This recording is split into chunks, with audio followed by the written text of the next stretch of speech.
Bueno, i ara Jaume Carrasco, pediatre a l'Hospital de Son Espases, mos xerrarà d'infeccions emergents que tenen importància a la població pediàtrica.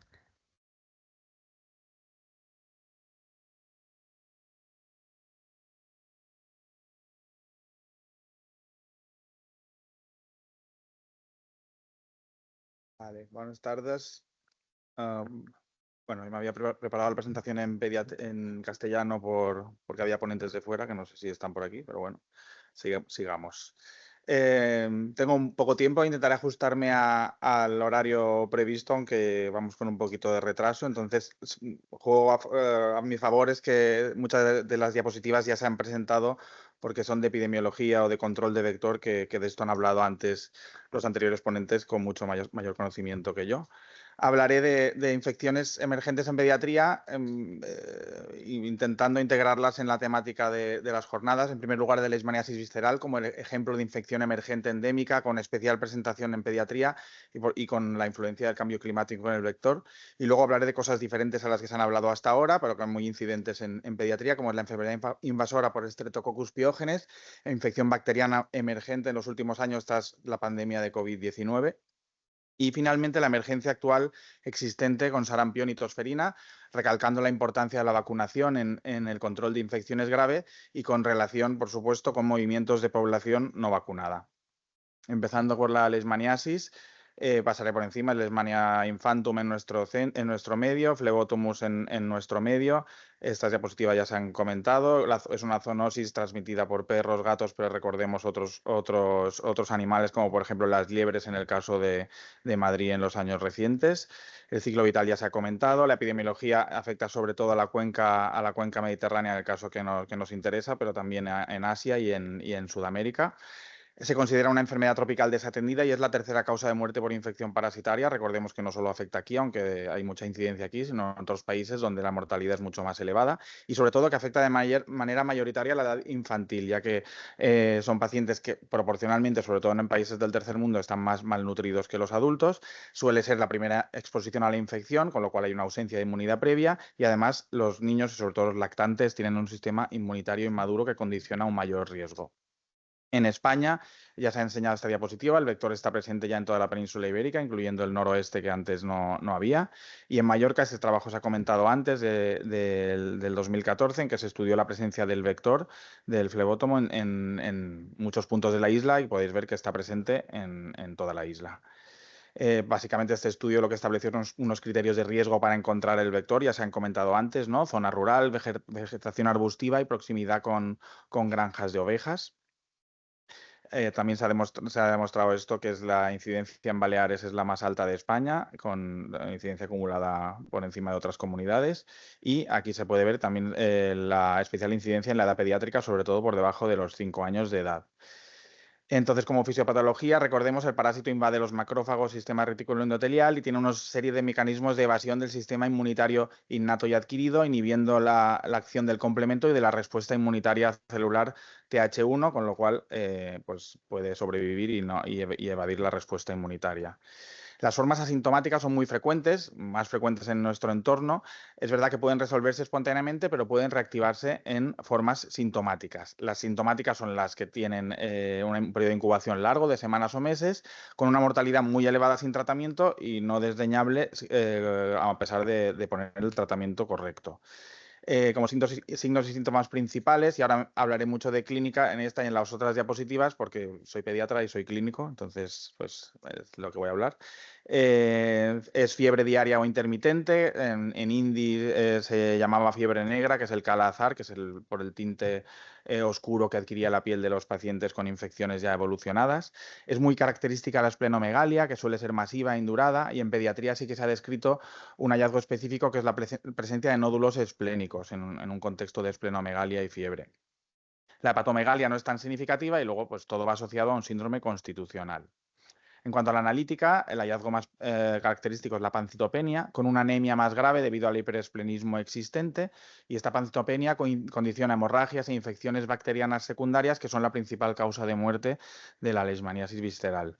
Luego hay hipoalbuminemia, hipergamaglobulinemia, que como indicio podemos sospecharla cuando hay proteínas totales elevadas con albúmina baja, el resto de proteínas son las inmunoglobulinas, elevación de reactantes y alteraciones analíticas a nivel hepático. El diagnóstico ya se ha comentado, sobre todo la gran sensibilidad que tiene el diagnóstico molecular por PCR en edad pediátrica, con una sensibilidad cercana al 100% en sangre y en médula ósea, mucho mayor que en adultos. Y el tratamiento se basa en nuestro medio en la anfotericina B liposomal, ¿no? Vamos a repasar un poquito el tratamiento. La anfotericina B es transportada en un liposoma con colesterol y otros fosfolípidos, que esto le condiciona una mejor penetración tisular, por lo tanto una menor toxicidad también en el ser humano, y además la característica es que se acumula en las vísceras y se libera lentamente. Y eso da lugar a estos diversos esquemas terapéuticos que pueden ser muy variados, pero todos confluyen en que en una dosis total acumulada de anfotericina B, que en el caso de Leishmania infantum es de 18 a 24 miligramos por kilo. El tratamiento en inmunodeprimidos, sobre todo en pacientes VIH, es mucho más infrecuente en pediatría que en adultos. Debemos llegar a una dosis total acumulada mucho más alta, y además en estos pacientes deberemos dejar una profilaxis secundaria, es decir, un tratamiento de mantenimiento mensual, precisamente para evitar las recidivas que en inmunodeprimidos pues son muy frecuentes. Otros tratamientos como antimoniales y miltefosina no son de primera elección en nuestro medio y se utilizan a veces como tratamiento combinado para formas graves o formas recidivantes. La respuesta al tratamiento se ve al cabo de una semana con la efervescencia de la fiebre, y la esplenomegalia suele tardar más, alrededor de un mes. Las recidivas son relativamente, o sea, son más frecuentes en adultos inmunodeprimidos, pero si suceden es durante el primer año, con lo cual hay que seguir a los pacientes pediátricos por lo menos ese primer año. Y en el caso de recidivas o ausencia de respuesta sería aumentar la dosis de anfotericina B hasta las dosis elevadas que he comentado antes, o hacer un tratamiento combinado si no funciona. Me gustaría hablar un poco de una complicación que es bastante característica de la leishmaniasis visceral y sobre todo en la edad pediátrica, ¿no? Que es el síndrome hemofagocítico, que es un síndrome inflamatorio que condiciona una activación descontrolada del sistema inmunitario, puede ser primario o genético, en este caso secundario a la infección por leishmaniasis visceral. Repasando los criterios diagnósticos de síndrome hemofagocítico, muy rápido, son fiebre, esplenomegalia, citopenias, hipertrigliceridemia o hiperfibrinogenemia e hiperferritinemia, para quedaros con algunos más importantes. Claro, la leishmaniasis visceral se parece mucho al síndrome hemofagocítico, comparten alteraciones analíticas, por lo tanto, la presencia de síndrome hemofagocítico en el contexto de la leishmaniasis visceral es una entidad infradiagnosticada. En series recientes se ha descrito una incidencia del 27 al 40%. Por eso, en un medio como el nuestro, endémico de leishmaniasis visceral, debemos siempre descartar leishmaniasis visceral en pacientes que cumplen criterios de síndrome hemofagocítico. Como diferencias entre el síndrome hemofagocítico per se y la leishmaniasis visceral sin síndrome hemofagocítico serían que las citopenias son más pronunciadas en el hemofagocítico y hay una mayor elevación de reactantes, sobre todo de ferritina, en el síndrome hemofagocítico. Y por último se han descrito marcadores indirectos por citometría de flujo como marcadores que condicionan una mayor correlación con valores elevados de CD25 soluble, que es uno de los marcadores indicadores diagnósticos de la leishmaniasis visceral. En nuestro centro lo hemos revisado del 2013 al 2025 y sí que se ha visto una incidencia en el total de leishmaniasis que hemos tenido del 36% de casos de síndrome hemofagocítico, en línea con lo descrito en otros centros. El tratamiento del síndrome hemofagocítico primario es un tratamiento muy protocolizado, oncológico, con dexametasona, con ciclosporina, topósido. Claro, en el caso del síndrome hemofagocítico secundario, el tratamiento no debe ser el del síndrome hemofagocítico, sino debe ser el de la entidad que lo ha causado. De hecho, el protocolo que os he enseñado ahora no es aplicable, ya lo dice, en casos de leishmaniasis visceral. Es verdad que en los casos de leishmaniasis visceral que cumplan criterios de síndrome hemofagocítico, deberemos individualizar cada caso y valorar iniciar inmunoglobulina más o menos corticoides en casos seleccionados, pero siempre después de haber iniciado el tratamiento específico de la infección, que es la anfotericina B liposomal. Y si damos corticoides a dosis altas, deberemos prolongar la anfotericina B liposomal hasta una dosis total acumulada más elevada, como en el caso de los pacientes inmunocomprometidos. No hablaré de prevención y control, se ha comentado hasta ahora, vacunación de los perros, tener en cuenta otros animales que pueden ser reservorios. Y pasamos a hablar a la siguiente enfermedad que os quería hablar, totalmente diferente, pero muy interesante desde el punto de vista epidemiológico. Es básicamente enfermedad invasora por Streptococcus pyogenes, el estreptococo que causa las anginas, la escarlatina, o sea, bastante frecuente.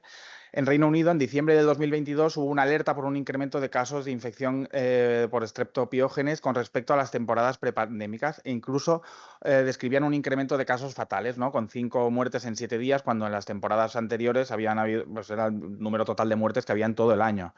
Entonces, esto es la alerta que hubo.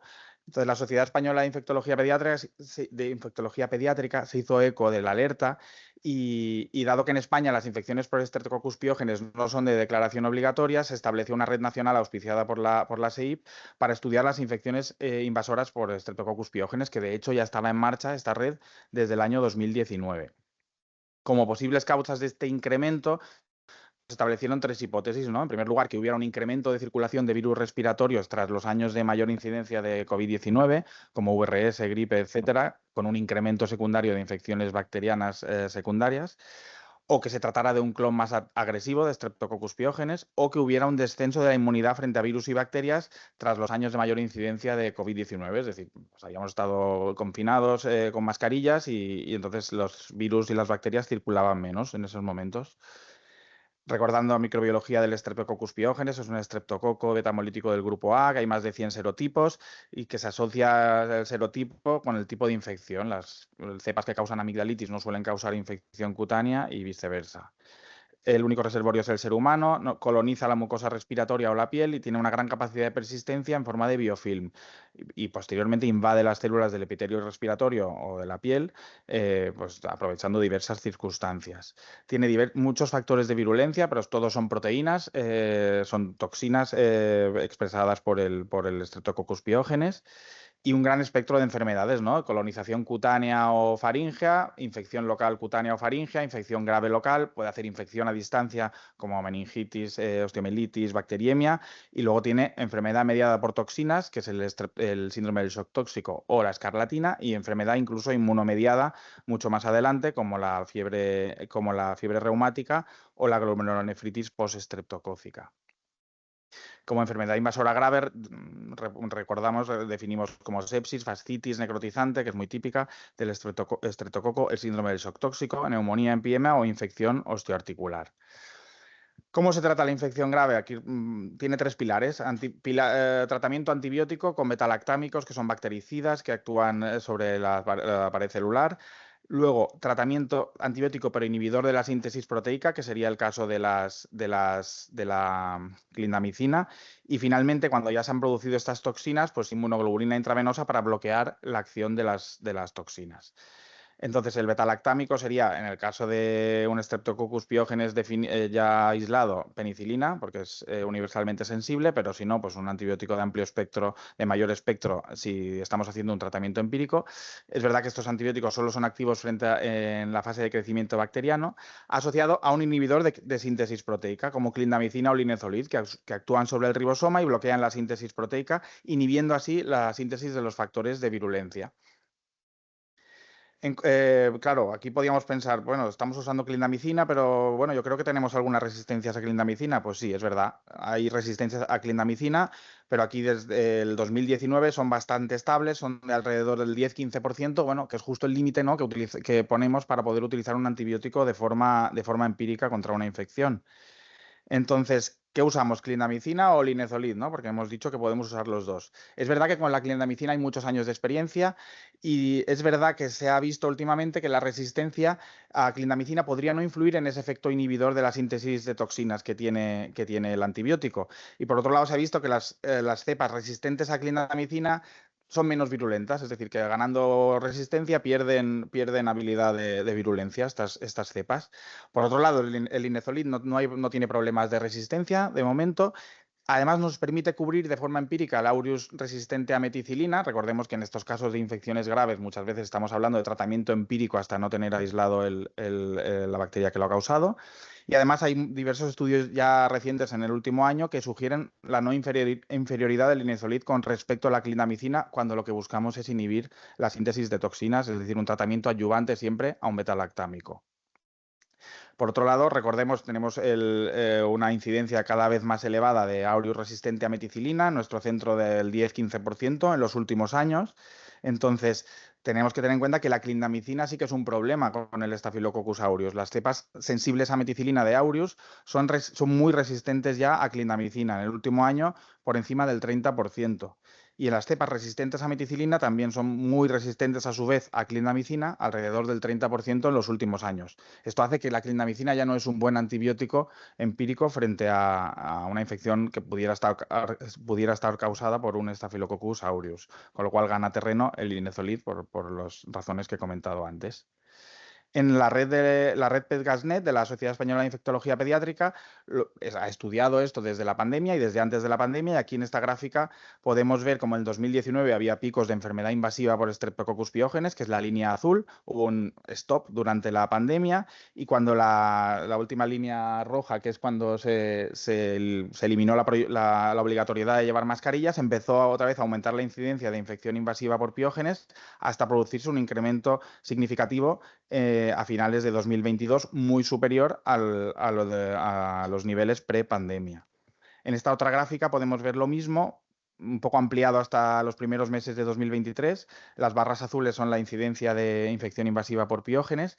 La línea roja es los picos de incidencia de gripe, y podemos ver cómo claramente se correlacionan los picos de gripe con los picos de enfermedad invasora por Streptococcus pyogenes, ¿no? Reforzando lo que ya sabemos, que las infecciones virales respiratorias como gripe y VRS, que sería la línea verde, preceden o facilitan la entrada de la penetración, digamos, de las bacterias que tenemos colonizadoras de la faringe. Entonces, lo que concluye la red PEDGASNet es que hubo un incremento alarmante de casos en 2022-23 superior a antes de la pandemia, con un aumento de números de casos graves que necesitaron ingreso en intensivos pediátricos y neumonías. Paralelamente, como hemos visto, un aumento de casos de VRS e influenza después del confinamiento. Y estos son datos que no se han publicado, pero sí que están pendientes de publicar, y se ha visto que no ha habido un incremento de cepas de estreptococos resistentes ni tampoco grandes diferencias microbiológicas entre los estreptococos de ahora y de los de antes de la pandemia. Con lo cual gana peso la hipótesis de la teoría de la deuda inmunitaria, es decir, una bolsa de individuos naif, que es niños que han estado en sus casas encerrados, protegidos, que después de la pandemia son altamente susceptibles a las infecciones virales y bacterianas secundarias. ¿Y qué debemos hacer? Pues bueno, mantener una actitud vigilante, conocer esta entidad, conocer el tratamiento antibiótico empírico que hemos comentado y sobre todo potenciar las actitudes preventivas.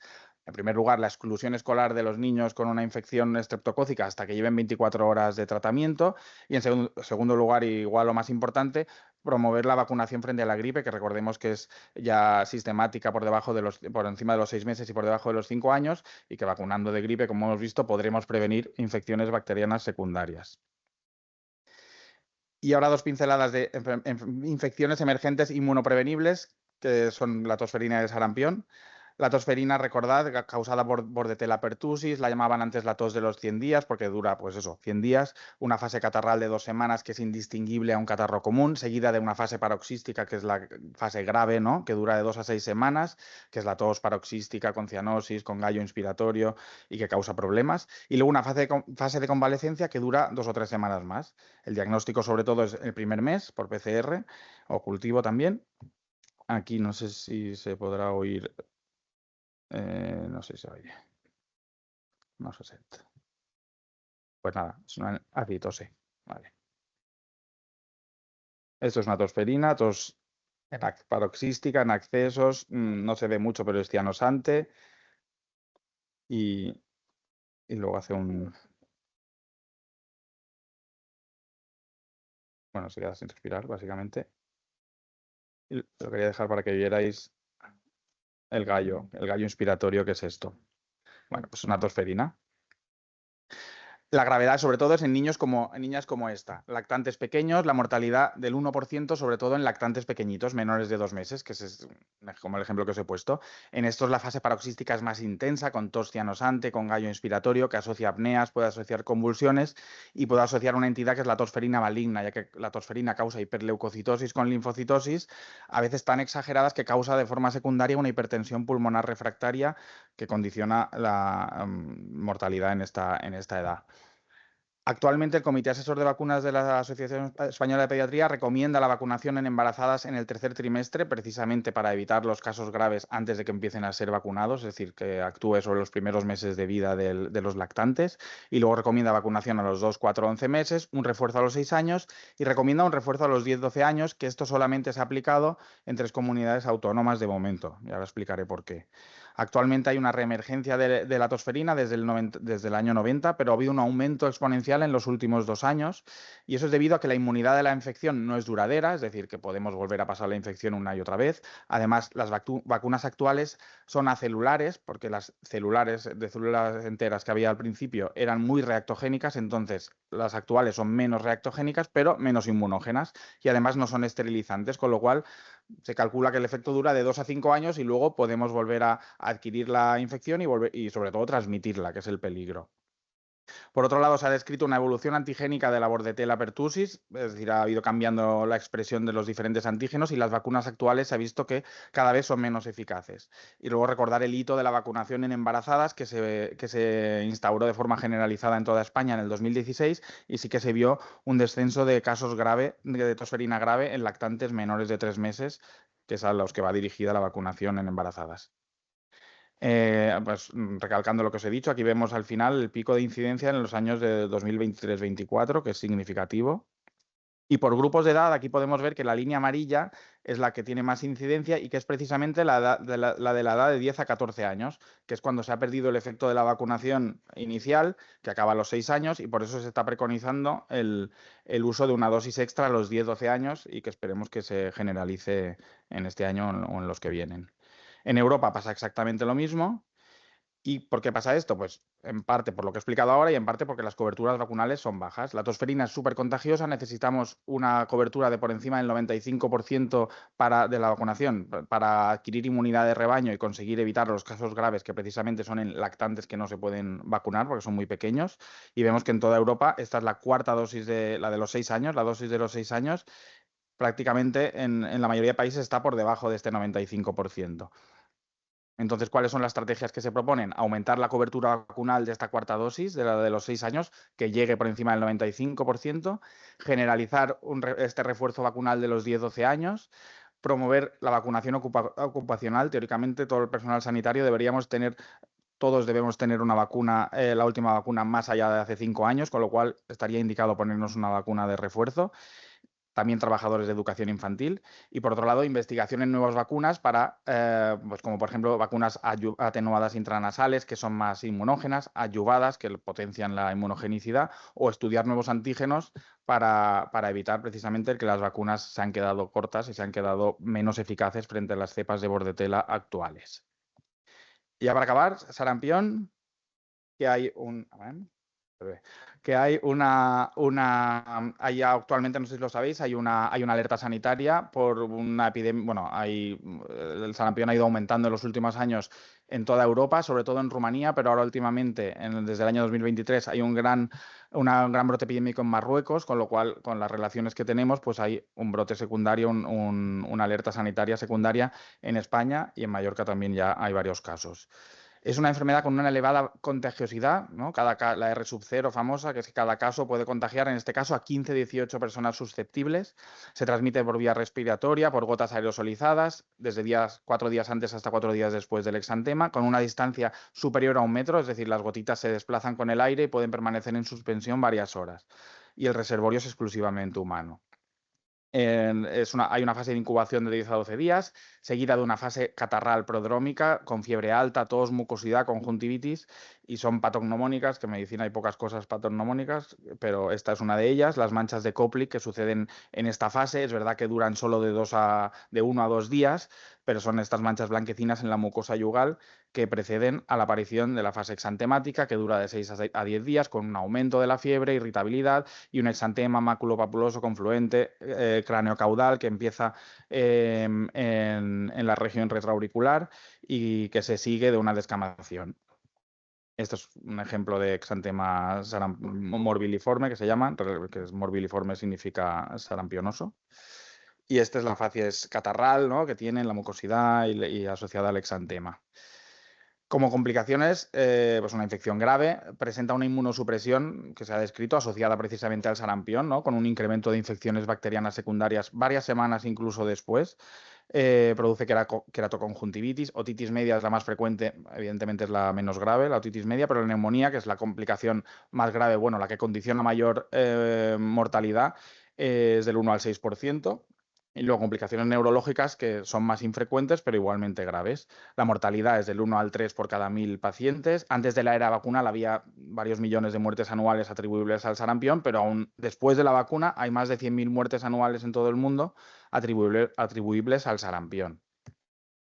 Y eso que se trata de una enfermedad prevenible y erradicable con la vacuna, con vacuna, ya que cumple los postulados de Fox para la generación de inmunidad de rebaño, que son que el agente infeccioso esté restringido al ser humano, que el mecanismo de transmisión sea por contacto directo, que haya una vacuna altamente efectiva y segura y que la población se mezcle según un patrón al azar. Y eso es lo que puede fallar, ya que hay bolsas poblacionales más impermeables a los programas de vacunación y es ahí por donde existen los problemas. Recordemos lo del R sub 0, ¿no?, que cuanto más elevada es la contagiosidad, más proporción crítica efectiva de vacunación debemos tener. En el caso de sarampión y tosferina, 95% para tener una inmunidad de rebaño. ¿Qué está sucediendo en Europa? Lo mismo que la tosferina, en este caso con la segunda dosis de triple vírica. Recordad, la vacuna del sarampión son 2 dosis, una a los 12-15 meses y la segunda a los 3-5 años.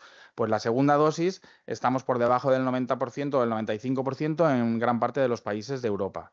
En España, aquí podemos ver la línea inferior, que es de la segunda dosis, está por debajo del 95% desde hace la tira de años. ¿Y por qué pasa esto? Incluso además, según la UNICEF, una tercera parte de los niños no vacunados corresponden a países ricos, supuestamente con buen acceso al sistema sanitario. Podemos ver aquí que Argentina, Francia, Reino Unido, Estados Unidos, Canadá tienen las tasas de niño no vacunado más elevadas. Y eso es por las causas del rechazo a la vacunación que ya conocemos, ¿no? Pérdida de confianza, pautas de comportamiento social, es decir, niños que reciben la primera dosis pero que luego a los 4 o 5 años ya, como no se ha puesto malo, no vuelvo al médico, barreras estructurales, ¿no?, en acceso a la vacunación, y ahí es donde hay que penetrar en esas bolsas poblacionales aisladas geográfica o culturalmente, y no digo ya solo, todo el mundo piensa en inmigrantes de menos poder adquisitivo del tercer mundo que viven aislados, sino hablo de inmigrantes de alto poder adquisitivo que vienen en busca de un estilo de vida pseudonatural y no se vacunan y se relacionan con los demás. Y finalmente, barreras organizativas en acceso a la vacunación, como por ejemplo, pues, mejores horarios y facilidad en conseguir cita con atención primaria, etcétera. En Europa, ¿qué es lo que está pasando? Pues que ha habido un aumento de la notificación de sarampión, sobre todo en Rumanía, como he comentado, y aquí no lo vemos porque estos son datos del ECDC, pero lo que os he comentado antes de Marruecos en los últimos 2 años. En España podemos ver que antes de la pandemia iba incrementándose, en la pandemia se detuvo la transmisión del sarampión como de otras infecciones y ahora otra vez ha vuelto a empezar a incrementarse la declaración de sarampión, como hemos dicho antes. Aquí podemos ver igualmente que hasta 2025 pues, volvemos a tener picos de incidencia muy elevada de sarampión y a ver hasta dónde llegará. El alerta actual, lo que he comentado, que ha habido una alerta ahora en marzo, se ha declarado a través del Ministerio, pero ya se sabía de antes y bueno, la idea es un poco que el Comité Asesor de Vacunas está recomendando en la edad pediátrica adelantar esa segunda dosis de los 3-5 años a los 2 años, precisamente para alcanzar rápidamente la inmunidad definitiva frente al sarampión. Y en adultos, pues sí que está recomendando que los nacidos a partir del año 78, que somos los susceptibles, porque antes del 78 se asume que ya todo el mundo había pasado la infección de forma natural, pues que tengamos al menos 2 dosis de la vacuna o una evidencia serológica de protección. Recordando, por si nos encontramos algún caso, ¿no? Criterios clínicos, que haya fiebre y exantema, y al menos uno de estos, tos, mucosidad abundante, conjuntivitis, y en el caso de una persona vacunada con 2 dosis, pues bastaría la aparición de exantema. Criterios de laboratorio, al menos uno, PCR o serología, y un criterio epidemiológico, es decir, un contacto con un caso confirmado de 7 a 23 días antes del inicio de los síntomas. Recordad que son pacientes muy contagiosos, si estamos en un entorno hospitalario, centro de salud, etcétera, hay que aislarlo, utilizar mascarilla FFP2 y mantener estas medidas hasta el día 5 del exantema, porque luego ya se supone que no contagian.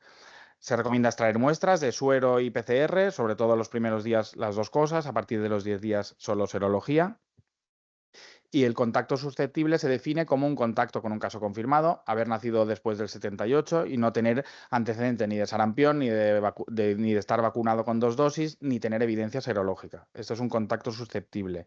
En estos contactos que han estado en contacto con sarampión y que ya ahora hay muchos casos en Mallorca, porque a raíz del brote que ha habido, debemos vacunarlos en las primeras 72 horas de la exposición. Recordemos que la vacunación solo está indicada por encima de los 6 meses de edad y además cualquier dosis de vacuna triple vírica antes de los 12 meses no se considera válida a efectos de calendario vacunal y habría que volver a empezar a los 12 meses con la vacuna.